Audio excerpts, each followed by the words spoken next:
여러분 안녕하십니까? KBS 뉴스입니다. 코로나19가 경제에 미치는 여파가 갈수록 커지고 있는 가운데 정부가 5차 비상경제회의를 열고 90조 원 규모의 고용 기업 안정 대책을 발표했습니다. 정부가 일자리를 만들어내겠다는 이른바 한국판 뉴딜 카드도 꺼냈습니다. 정부가 발표한 고용 대책, 장덕수 기자가 보도합니다. 정부가 발표한 대책의 핵심은 기존 고용은 최대한 유지하고 지원 사각지대는 줄이겠다는 겁니다. 정부는 먼저 항공지상조업과 면세점업 등까지 특별 고용 지원 업종을 확대하고 무급휴직 근로자가 고용지원금을 받기 위해 필요한 요건도 완화해 빨리 지급할 수 있도록 했습니다. 노사가 고용 유지를 전제로 임금 삭감에 합의할 경우에도 지원합니다. 코로나19로 소득이 크게 줄었지만 지원 사각지대였던 프리랜서와 특수고용 노동자, 영세 자영업자를 위한 지원책도 내놨습니다.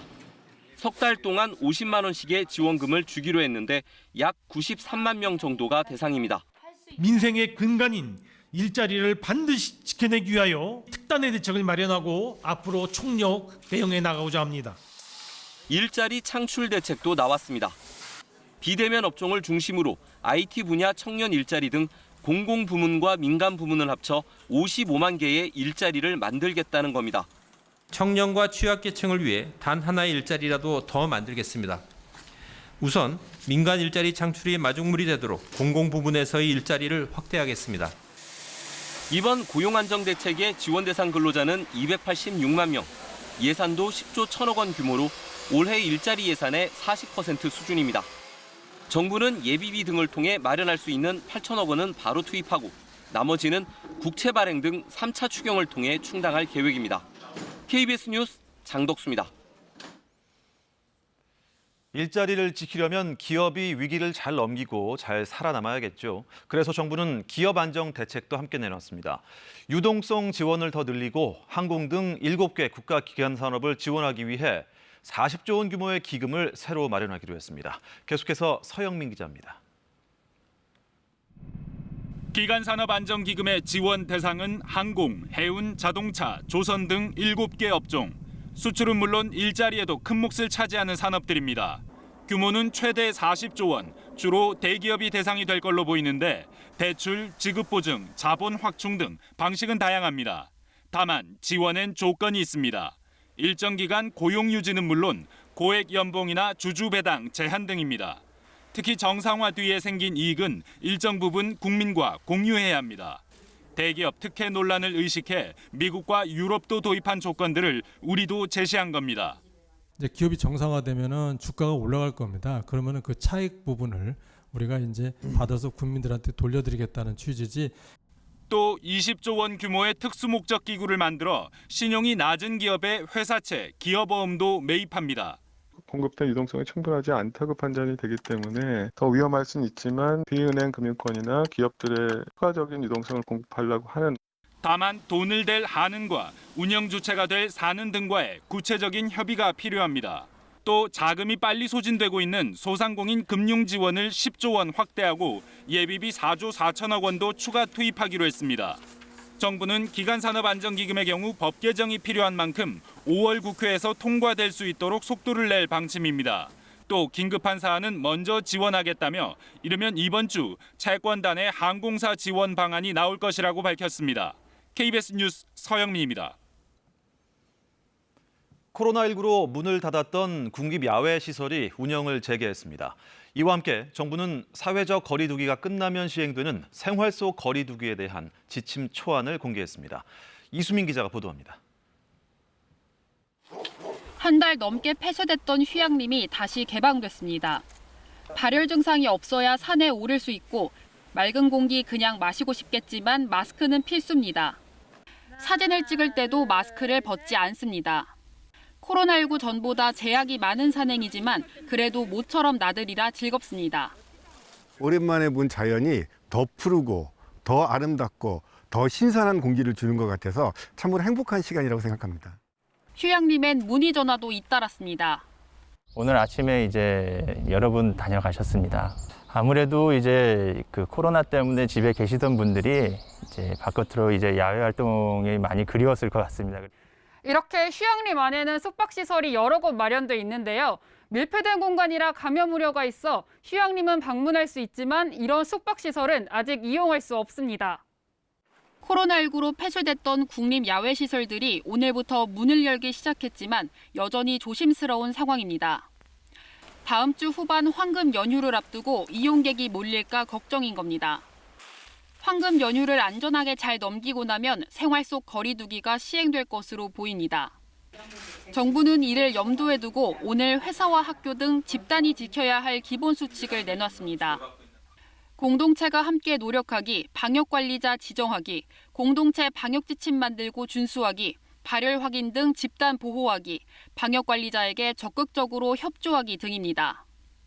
이와 함께 사무실이나 대중교통, 극장 등 일상생활 영역에서의 구체적인 공동체 사례는 모레 추가로 공개됩니다. KBS 뉴스 이수민입니다. 모든 해외 입국자에 대해 자가격리를 의무화한 지 3주가 넘었는데요. 효과가 있었습니다. 의무 격리를 강화한 후 해외 입국자로부터 2차 감염된 사례가 단 한 건도 없는 것으로 나타났는데요. 이른바 K-방역의 노하우를 알려달라는 요청이 세계 각국에서 밀려들고 있습니다. 보도에 유지향 기자입니다. 공항에 도착하자마자 전용 버스로 또 KTX 전용 칸을 타고 집이나 임시 생활시설로 곧장 향합니다. 모든 입국자는 증상과 관계없이 2주간 자가격리해야 하기 때문입니다. 화장실 딸린 방 동생한테 이제 따로 내어주고 2주 격리 해제 후에도 가족들 모두 어떤 특이사항 없이 이렇게 철저히 해외 입국자들을 관리한 효과는 있었습니다.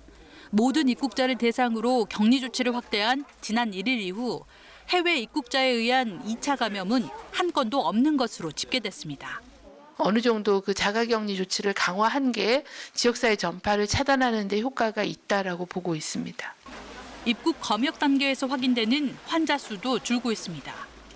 많을 때 하루 15명 이상이었던 확진자 수는 최근 5명 전후로 감소 추세입니다. 지난달 하루 7에서 8천 명에 달했던 입국자 수가 최근엔 2에서 3천 명 수준으로 줄어든 영향도 있는 것으로 보입니다. 확산세가 멈추지 않는 미국이나 유럽과 달리 국내는 안정세가 계속되면서 전 세계 40여 개 나라에서 우리나라에 SOS를 쳤습니다. 우리의 방역 경험과 검역, 진단검사, 자가격리 관리, 치료 과정 등을 모두 알려달라는 겁니다. 이에 정부는 코로나19 대응 국제방역협력 총괄 태스크포스를 신설하기로 했습니다. 차에서 내리지 않고 검사하는 승차진료소, 여러 명의 검체를 한 번에 검사하는 풀링 검사 방법, 자가격리 앱 등 관련 노하우를 전수한다는 계획입니다. 어차피 한 나라에서 방역을 잘한다고 해서 해결될 문제가 아닌 코로나19. 전 지구적인 협력이 필요한 이유입니다. KBS 뉴스 유지향입니다. 김정은 북한 국무위원장의 위중설이 보도된 지 하루가 지났지만 북한은 여전히 이렇다 할 반응이 없습니다. 김 위원장 동정을 전하고는 있지만 모습은 공개하지 않고 있는데요. 우리 정부도 북한 내부에 특별한 동향이 없다는 기존 입장을 반복했습니다. 강푸른 기자가 보도합니다. 김정은 북한 국무위원장이 쿠바 지도자에게 생일을 축하하는 축전을 보냈다고 북한 매체가 보도했습니다. 경의하는 최고領導자 김정은 동지께서 쿠바공화국 주석에게 축전을 벌이셨습니다. 축전은 다음과 같습니다. 어제 오후 김정은 위원장 위중설이 보도된 뒤 북한 TV가 보도한 내용입니다. 지난 12일 김 위원장이 노동당 정치국 회의를 주재했다는 소식을 전한 뒤 북한 매체는 모두 6건의 김 위원장 동정을 보도했습니다. 대부분은 해외 정상에게 축전을 보냈거나 제1동포 자녀에게 장학금을 보냈다는 내용입니다. 하지만 위중설이 불거진 뒤 북한 당국은 김 위원장 모습을 공개하지 않고 있습니다. 청와대는 북한 내부에서 특이 동향이 식별되지 않았다는 입장에는 변화가 없다고 밝힌 가운데 미군 정찰기는 오늘로 사흘째 한반도 상공에 등장했습니다. 주목되는 건 사흘 앞으로 다가온 4월 25일 북한 인민혁명군 창건일입니다. 위중설이 나오기까지 군사행보를 이어온 김 위원장이 등장할 가능성도 배제할 수 없습니다. 지난해 4월 25일 김정은 위원장은 푸틴 대통령과 북러 정상회담을 가졌고 북한은 1년 3개월 만에 조평통 담화를 내고 한미 연합훈련을 문제 삼아 남측을 비난한 바 있습니다. KBS 뉴스 강푸른입니다. 트럼프 미국 대통령이 CNN의 김정은 위원장 신병 이상설 보도에 대해 자신은 김 위원장이 어떤 상태인지 모른다고 말했습니다. 백악관 국가안보보좌관도 김 위원장의 상태를 모른다며 계속 관련 정보를 주시하고 있다고 밝혔습니다. 금철영 특파원이 보도합니다. CNN 보도로 촉발된 김 위원장 건강 상태에 대한 관심은 코로나19 대응 백악관 브리핑까지 이어졌습니다. 하지만 트럼프 대통령은 자신도 김 위원장의 건강 상태는 모른다고 했습니다. These are reports that came out, and we don't know. We don't know. I've had a very good relationship with him. I wouldn't, I can only say this. I wish him well. 김 위원장에게 행운을 빈다고도 했습니다. Look, I just hope he's doing fine. I mean, I've had a very good relationship with Kim Jong-un, and that's to the benefit of the country. 김 위원장의 건강 상태는 북핵 문제나 한반도 정세에도 영향을 미칠 수 있는 만큼 미국 정부에도 초미의 관심사임은 분명해 보입니다. 오브라이언 백악관 국가안보보좌관도 북한을 주시하고 있다고 했습니다. 하지만 김 위원장의 건강 상태와 같은 정보는 알 수 없다며 더 지켜봐야 한다고 했습니다. The North Koreans are parsimonious with the information that they put out about many things, especially when it comes to their leaders, and so we'll keep a close eye on it. 김 위원장이 위독하다면 누가 승계할 것이냐는 질문이 나오자 기본적인 가정이라면서 가족 중 누구일 것이라고 했습니다. 하지만 건강 상태도 모르는데 그런 얘기는 너무 이르다고 선을 그었습니다. 그러나 미 정부의 확실한 선긋기에도 언론에서 다양한 추측성 기사들은 계속 나오는 상황입니다. 김 위원장 건강과 관련해 정보는 확실한 게 없고 해석만 분분한 상황. 여전히 북한 관련 사안은 미국 언론에게도 특종은 물론 오보의 가능성을 활짝 열어놓고 있다는 분석입니다. 버지니아에서 KBS 뉴스 김철영입니다. 일본에 정박 중인 크루즈선에서 또다시 코로나19 집단 감염이 발생했습니다. 승객 없이 승무원 600여 명이 탄 선박인데요. 한국인도 한 명 타고 있는 것으로 확인됐습니다. 도쿄에서 황현택 특파원입니다. 일본 나가사키항에 정박 중인 대형 크루즈선에서 확진자 33명이 무더기로 나왔습니다. 감염이 처음 확인된 승무원과 밀접하게 접촉한 57명을 검사한 결과입니다. 배 안에는 승무원만 623명 타고 있고 그중에는 한국인도 1명 있는 것으로 확인됐습니다. 한국인 승무원의 감염 여부는 확인되지 않았습니다. PCR検査を実施して、陽性か陰性か分けていく必要がある。 배가 한국에 들어온 건 석 달여 전인 1월 29일. 그동안 일부 승무원은 배에서 내려 시내 외출을 나갔고 시설 점검 등을 위해 외부 인원도 10여 명 배에 들어갔습니다. 이 과정에서 감염원이 크루즈 선내에 유입된 걸로 추정됩니다. 일본 정부는 선내 집단 감염이 이미 시작됐다고 판단했습니다. 자칫 700여 명의 확진자가 나온 크루즈선 다이아몬드 프린세스호의 악몽이 재현될 수 있다는 얘기입니다. イタリア政府からの協力要請を受けて厚生労働省から職員やクラスター対策の専門家をすでに派遣しております。 현재 승무원들은 환기가 잘 되는 베란다 측 객실에 격리 조치된 상태입니다. 이후 검사에서 음성이면 귀국하고 양성일 경우 선내 요양이나 의료기관에 이송될 것으로 보입니다. 한편 수도 도쿄에선 코로나19 확진자 132명이 새롭게 확인돼 9일째 100명을 넘겼습니다. 도쿄에서 KBS 뉴스 황현택입니다. 미국 상원이 코로나19에 대응하기 위해 600조 원에 이르는 추가 예산을 통과시켰습니다. 이미 세 차례에 걸쳐 경기 부양에 나섰던 미국 정부는 곧바로 더 큰 규모의 네 번째 경기 부양책을 준비한다고 밝혔습니다. 김웅규 특파원입니다. 미 상원이 통과시킨 추가 예산은 600조 원에 이릅니다. 원래 300조 원을 정부에서 올렸는데 의회와 논의 과정에서 2배로 늘었습니다. 만장일치로 통과시켰습니다. 소상공인들이 직원을 해고하지 않고 사업을 계속하도록 400조 원을 지원하는 게 핵심입니다. 코로나19 검사, 병원 지원 예산 120조 원이 추가됐습니다. 코로나19 눈덩이 피해에 대치하던 공화, 민주 양당이 서둘러 합의했습니다. The American people cannot be political leverage. So I'm glad we're now poised to move ahead. We are coming together to pass this legislation by unanimous consent. 곧 하원에서도 처리될 예정입니다. 미국은 이미 3번에 걸쳐 코로나19 대응을 위한 경기 부양을 했습니다. 지난달 2천조 원 넘게 3차 부양 예산을 통과시켰고 이게 부족해지자 이번에 예산을 추가한 겁니다. 이게 끝이 아닙니다.